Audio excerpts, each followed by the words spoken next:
Vous savez qu'il y a corruption. Et tout le monde sait que vous le savez. Cette dénonciation de Sénèque, dans une lettre à Lucilius, il y a près de 2000 ans, démontre, hélas, qu'à défaut de nous prémunir contre notre propre destinée, l'histoire, à jamais perpétuée, peut se révéler criante d'actualité. Les plus désabusés auront compris que je m'apprête à enfoncer des portes, ou plutôt des atria pour les puristes, et s'écrieront « Mais enfin, bien sûr que la corruption existe depuis plus de 2000 ans !» Les plus ingénus s'étonneront du fait que la corruption romaine, bien que connue et dénoncée par ses contemporains, n'ait pas été endiguée. Comme si la connaissance de cette gangrène suffisait en elle-même à la dissiper. Les plus sagaces acquiesceront lorsque l'on rappellera que durant toute la République romaine, pendant 500 ans, la cupidité et la malhonnêteté des gouvernants étaient telles qu'ils n'entreprirent rien, ou presque, pour éradiquer une corruption politique généralisée.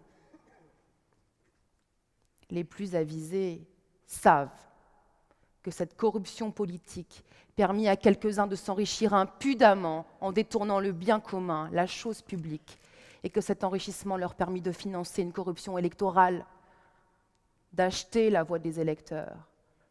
Corruption électorale qui leur permit d'accéder au plus haut rang du cursus honorum au pouvoir suprême. Pouvoir suprême qui leur permit de s'approprier la chose commune, la res publica. Res publica, qui au terme d'une dernière curée entre Marc-Antoine et Octave, devint la propriété d'un seul. Et tout se fit en toute impunité, car les juges romains, appartenant eux-mêmes à cette classe de dirigeants, furent en grande majorité corrompus comme leurs pères.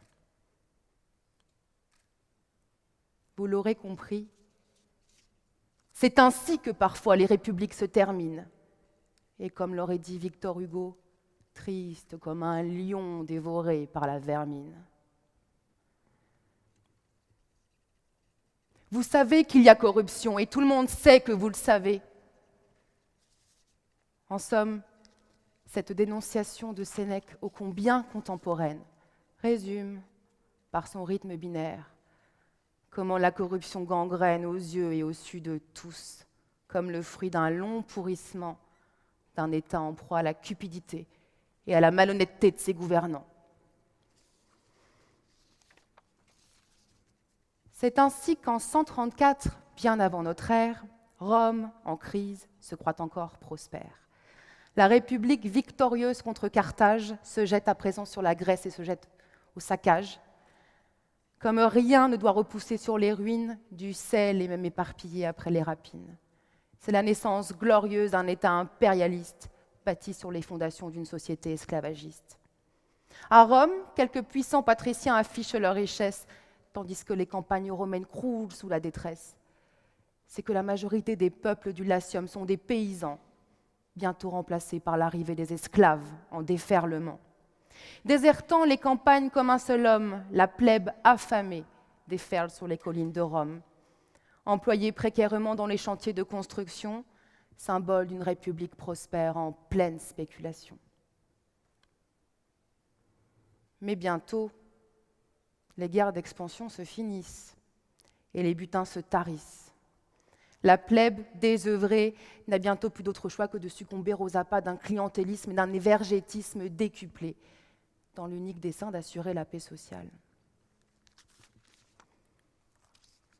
À l'heure du crépuscule de la République, c'est la crise à Rome, et comme partout, en temps de crise, la corruption est encore plus insupportable. Car la corruption rompt l'égalité entre les citoyens, elle fait primer l'argent sur le mérite. Elle transforme les bonnes intentions en soif de cupidité, elle ronge l'idéalisme des peuples qu'elle finit par déliter. C'est la course à l'argent dans l'illégalité, dans l'inégalité. Et de l'argent, il en faut à Rome pour survivre quand on fait partie de la plèbe. Un ouvrier romain gagne 1000 sesterces par an, un soldat moyen un peu moins, 900 sesterces. Le prix d'un poulet déjà rôti sur le forum est de 3 sesterces. 1 sesterce de plus pour l'agrémenter d'un peu de vin. Mais le prix d'un pigeon, bien plumé, mais plus délicat, est en revanche de 2000 sesterces. Un plébéien doit donc accourir chez son patron chaque jour pour réclamer la sportule, l'équivalent d'un repas par jour, en contrepartie de laquelle il devra protéger son patron, peut-être, lui rendre des services, sans doute, voter pour lui aux prochaines élections, sans aucun doute cette fois.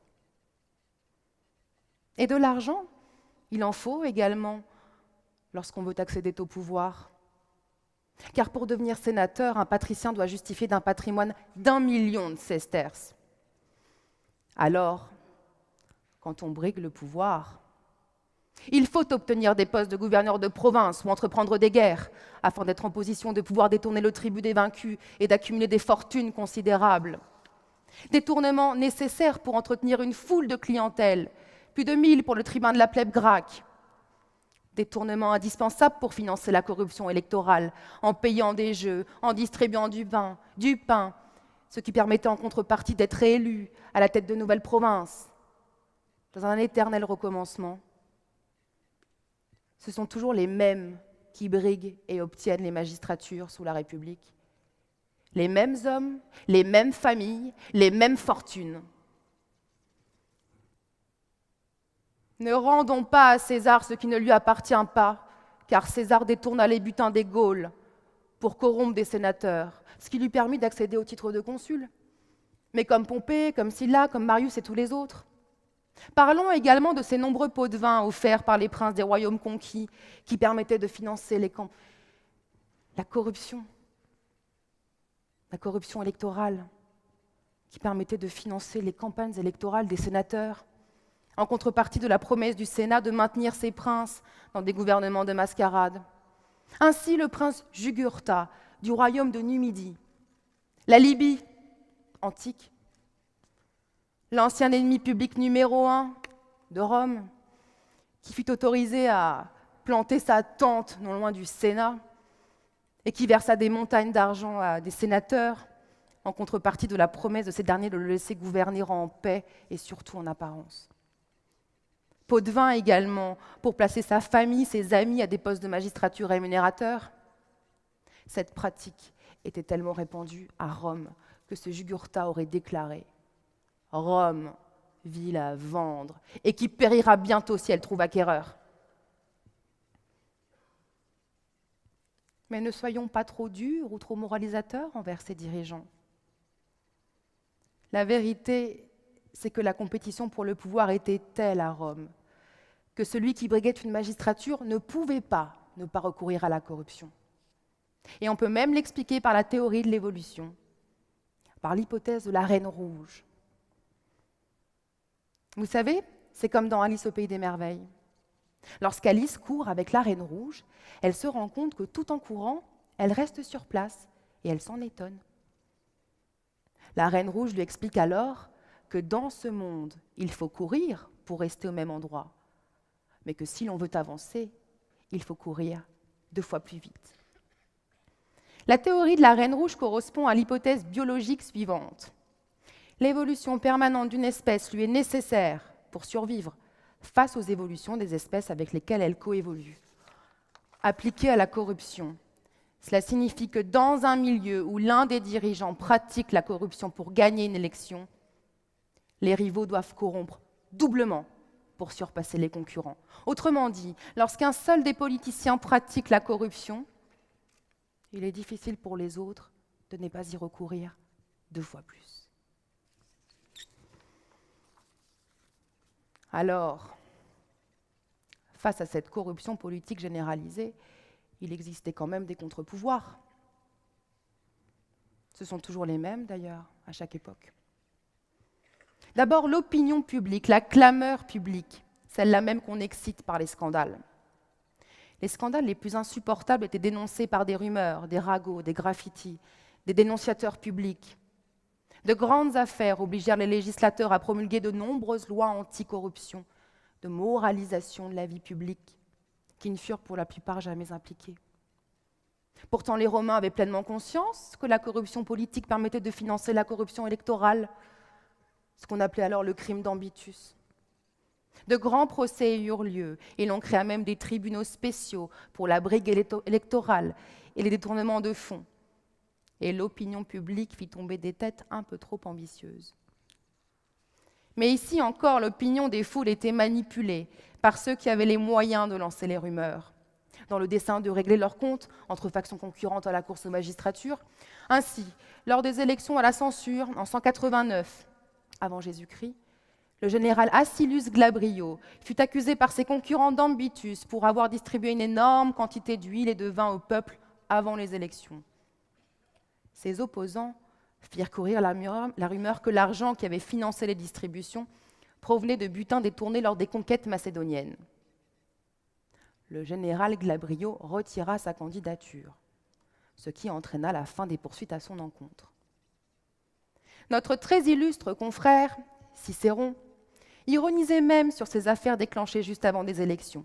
Ainsi, lors du procès de Plancius, un édile accusé d'ambitus, Cicéron s'exclama « L'affaire a été chaude lorsqu'elle était récente, avant le procès. Maintenant, pendant le procès, elle a refroidi. » En réalité, les dirigeants et les orateurs savaient parfaitement manipuler l'opinion publique. Il existait même des manuels de rhétorique qui consacraient des chapitres entiers sur l'art d'apprendre à un orateur comment utiliser et manipuler une rumeur pour remporter des élections. Ensuite, à côté de l'opinion publique, l'autre rempart naturel anticorruption, l'ordre judiciaire. Si les juges romains avaient appliqué les lois anticorruption à Rome, il est certain qu'un César n'aurait jamais pu s'accaparer le pouvoir. Mais la corruption gangrénait également l'ordre judiciaire, dont la majorité des juges appartenaient eux aussi à la classe dirigeante. La corruption des juges était telle que Cicéron, avocat des Siciliens lors du procès contre Vérès, ce puissant gouverneur de Sicile qui, en extorquant les Siciliens, avait amassé une fortune considérable, Cicéron interpella le tribunal dès le début de sa plaidoirie et il dit aux juges « Il y a longtemps que non seulement à Rome, mais chez les nations étrangères, il s'est répandu une opinion funeste à la République et dangereuse pour vous. On dit que de la manière dont la justice s'exerce aujourd'hui, l'homme riche, fût-il coupable, ne peut jamais être condamné. Et voilà qu'au moment même où votre ordre et vos tribunaux sont menacés, on accuse devant vous Vérès, homme déjà condamné par l'opinion publique pour sa vie et ses actions, mais absous par ses richesses, à en croire ses discours et ses espérances. Dans cette cause, juge, je me suis présenté comme accusateur, non pour augmenter la haine que l'on porte à cet ordre, mais pour le défendre contre une infamie qui nous est commune. En effet, j'amène devant vous un homme qui vous offre l'occasion de rendre à vos jugements l'influence qu'ils ont perdue, de regagner l'estime du peuple romain, le spoliateur du trésor public, la honte de la province de Sicile. Si vous jugez cet homme avec une religieuse sévérité, la puissance qui doit résider en vous sera fixée et affermie. Si au contraire, les immenses richesses de l'accusé triomphent ici de la justice et de la vérité, j'espère montrer du moins que s'il a manqué un tribunal à la République, un accusé n'a pas manqué au juge, ni un accusateur au coupable. À l'heure où une réelle volonté politique de réprimer la corruption fait défaut, à l'heure où les opinions publiques sont facilement manipulées par le discours politicien, un seul garde-fou, l'ordre judiciaire, qui doit se montrer implacable d'intégrité et d'exemplarité, car vous savez qu'il y a corruption, et tout le monde sait que vous le savez.